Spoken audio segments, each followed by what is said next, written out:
If you look at the ruins of old superpowers, there's a strange pattern you can't unsee. Rome didn't fall the moment its armies got weaker. Spain didn't crumble the day the silver stopped flowing. Britain didn't vanish because one battle went wrong.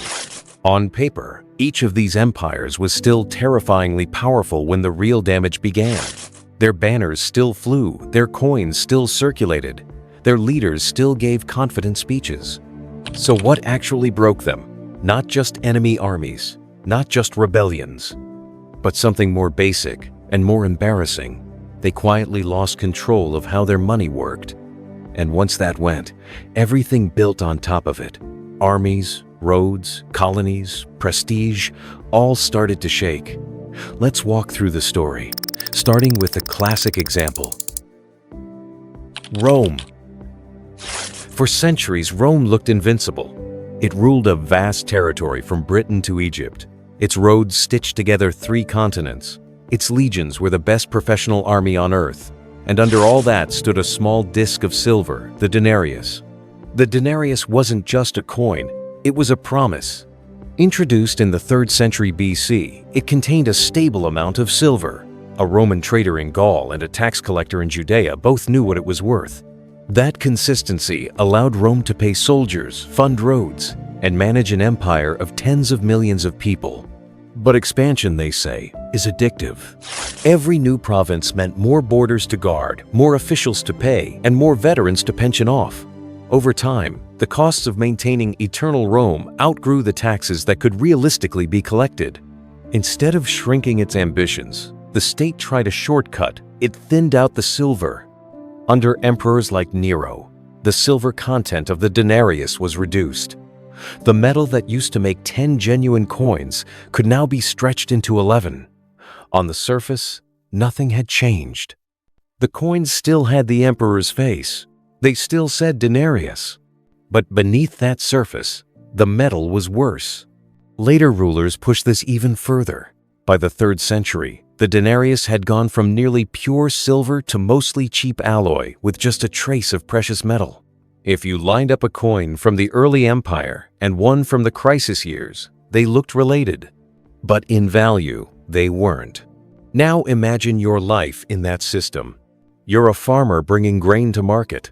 Prices keep jumping. The same sack of wheat that used to sell for 1 coin now needs 5, then 10, then 50. You're a soldier on the frontier, still risking your life, but your pay buys less food each year. People started to demand payment in gold or in kind, not in funny-looking coins that lose purchasing power by the season. The legions were still feared. The borders were still there on the map. But inside the system, trust was leaking away. Rome was still powerful when this process began. It hadn't been wiped out by some sudden disaster, but it hollowed itself out by corrupting its own currency to support a lifestyle it could no longer afford honestly. By the time the Western Empire officially fell in 476 AD, the military crisis and the political chaos were simply the final stage of something that had been rotting for decades. Overspending, currency debasement, inflation, breakdown of trust, and institutional collapse. Rome looked strong, but the foundation, its money, had already crumbled.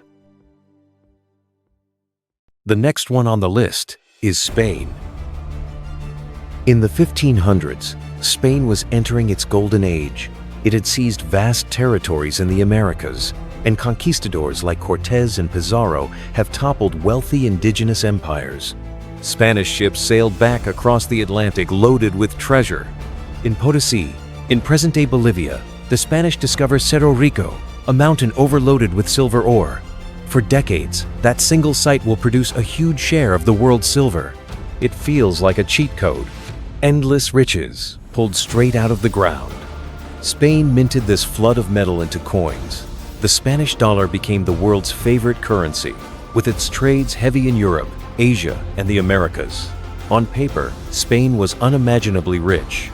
So how does an empire sitting on mountains of silver manage to go broke? Because money is not just about quantity, it's about what you do with it. As silver poured in, prices across Europe rose. More coins were chasing roughly the same amount of goods. And the result? a long, grinding wave of inflation. What used to cost one coin might cost several a few decades later. Meanwhile, Spain wasn't using its silver to build a diversified economy. It imported clothes, ships, weapons, and luxury items from places like the Netherlands, England, and France. The silver came in from the colonies and quickly flowed back out to pay for things Spain didn't make itself. At the same time, the monarchy lived beyond its means. The crown fought expensive wars against the Ottoman Empire, against Protestant rebels in the Low Countries, and also against rival powers like England. To pay for all of this, Spanish kings borrowed heavily. When the numbers stopped adding up, they did something drastic. They stopped paying. In the late 1500s, Spain declared state bankruptcy multiple times, 4 major defaults in just a few decades. This was shocking. Here was the richest-looking empire on Earth at the time, and it couldn't meet its obligations. Every time it defaulted, lenders trusted Spain less. Interest rates went up. Access to credit shrank.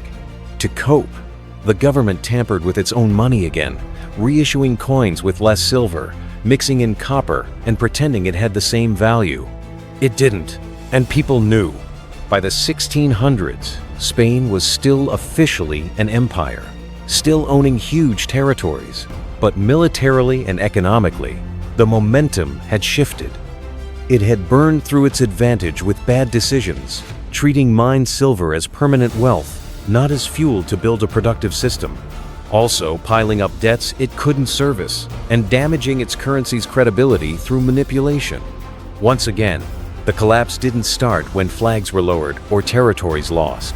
It began when the internal financial logic stopped working, even while the empire still looked mighty from the outside. Rome, Spain, and later Britain all showed the same uncomfortable truth. Empires rarely die when they look weak. They die when they still look strong. But their money, debt, and promises have quietly become impossible to sustain. We've seen Rome debase its coinage, and Spain drown in its own silver. Now add a third case, Britain. At its height in the early 20th century, the British Empire ran on the pound sterling, a currency tied to gold and trusted worldwide. For a long time, over half of international trade was priced in pounds. London was the financial capital of the world. But behind the prestige, the same pattern was forming. Britain financed its wars, colonies, and global responsibilities with borrowed money. World War I blew the debt sky high. To keep the system going, Britain had to suspend its gold standard, print more, and hope the machine would keep running. After the war, it tried to go back to the old rules, repegging the pound to gold at pre-war levels in the 1920s. That move overvalued the currency, made exports too expensive, and punished the domestic economy. Eventually, Britain had to come off gold again in the 1930s and accepted a weaker pound. Then came World War II, which Britain won, but at the cost of its balance sheet. The empire emerged victorious, but financially exhausted. In the new global system designed at Bretton Woods, the US dollar replaced the pound as the world's anchor currency. From there, the empire unraveled. Repeated devaluations damaged faith in the pound. Former colonies gained independence. Military interventions, like the Suez Crisis, exposed Britain's limits. So, back to the big question. Why did so many great empires collapse at the height of their power? Because height of power is often an illusion. That's the outside view. Inside, a different process is running. Commitments multiplying faster than income, debts growing faster than the economy, and currency being stretched, diluted, or printed to paper over the gap. From the outside, the empire is still building bases, still issuing impressive coins, still giving triumphant speeches. From the inside, the math is quietly breaking. If you strip the flags and heroes away, the same skeleton appears under each empire. Dominance, overreach, chronic deficits, monetary tricks, creating new digital money, rising prices, loss of confidence, political and imperial retreat. And the brutal part? This process starts while the empire still looks strong from the outside. That's why so many of them collapse at their height. The peak of visible power often overlaps with the peak of hidden vulnerability. You can see why so many people now draw parallels with the United States.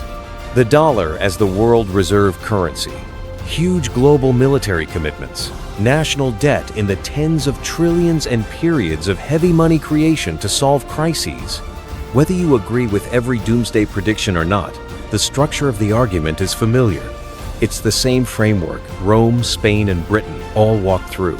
Dominance, overreach, deficit, currency strain, loss of trust, reset. The difference today is scale. Previous empires dominated regions. The modern dollar-based system ties almost every economy into one web. If it snaps, the shock doesn't stop at one border. But the underlying principle hasn't changed. You can't expand obligations forever on a foundation of money that gets weaker over time. Empires don't usually die because one enemy finally becomes stronger. They die because they promise more than their currencies and economies can honestly deliver and then use financial tricks to delay the reckoning. So when we ask, why did so many great empires collapse at the height of their power? The answer, in plain terms, is this. They weren't really at their height. They were at the point where the outward display of power and the inner reality of their finances had stopped matching. And once that gap grows too wide, no amount of flags, speeches, or armies can hold it together. If you enjoyed watching this video, please hit the like and subscribe to our channel to stay updated on more of our exclusive contents.